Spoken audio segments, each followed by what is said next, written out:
വളരെ രുചികരമായിട്ടുള്ള ഒരു മാങ്ങാച്ചാർ എങ്ങനെ ഉണ്ടാക്കാമെന്ന് നോക്കാം. നല്ല എരിവും പുളിയും അതുപോലെ ചെറിയ മധുരവുമുള്ളൊരു മാങ്ങാച്ചാറാണിത്. അതിന് വേണ്ടിയിട്ട് ചെറുതായി പഴുക്കാൻ തുടങ്ങിയ ഒരു മാങ്ങ എടുത്തിട്ടുണ്ട്. ചെനച്ച മാങ്ങ എന്നൊക്കെ പറയും. അതിൻ്റെ തൊലി ചെറുതായിട്ടൊന്ന് കളഞ്ഞ് നന്നായിട്ട് കഴുകി തുടച്ച് ചെറിയ കഷ്ണങ്ങളായിട്ട് മുറിച്ചെടുത്തിട്ടുണ്ട്. അതിലേക്ക് 1/2 ടേബിൾ സ്പൂൺ ഉപ്പും കൂടെ ചേർത്ത് നന്നായിട്ട് ഇളക്കി ഒരു 3-4 മണിക്കൂർ റെസ്റ്റ് ചെയ്യാൻ വെക്കുന്നുണ്ട്.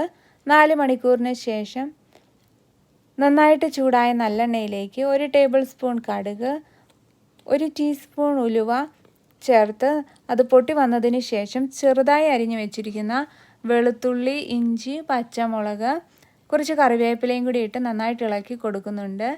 ഇഞ്ചിയും വെളുത്തുള്ളിയും ഒന്ന് മൂത്ത് വന്നതിന് ശേഷം അതിലേക്ക് 1 ടേബിൾ സ്പൂൺ കാശ്മീരി മുളക് പൊടി, 1 ടീസ്പൂൺ മഞ്ഞൾപ്പൊടിയും കൂടി ഇട്ട് നന്നായിട്ട് ഇളക്കി അതിൻ്റെ പച്ചമണം മാറുന്നത് വരെ ഇളക്കി കൊടുക്കുന്നുണ്ട്.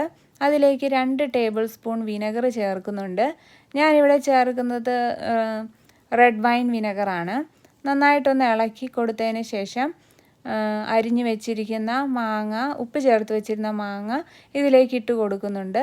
നന്നായിട്ട് ഇളക്കി അതിലേക്ക് ഒരു 1/2 ടീസ്പൂൺ ഉലുവപ്പൊടി, 1/2 ടീസ്പൂൺ കായപ്പൊടിയും കൂടെ ചേർത്ത് നന്നായിട്ട് ഇളക്കി തീ ഓഫ് ചെയ്യാവുന്നതാണ്.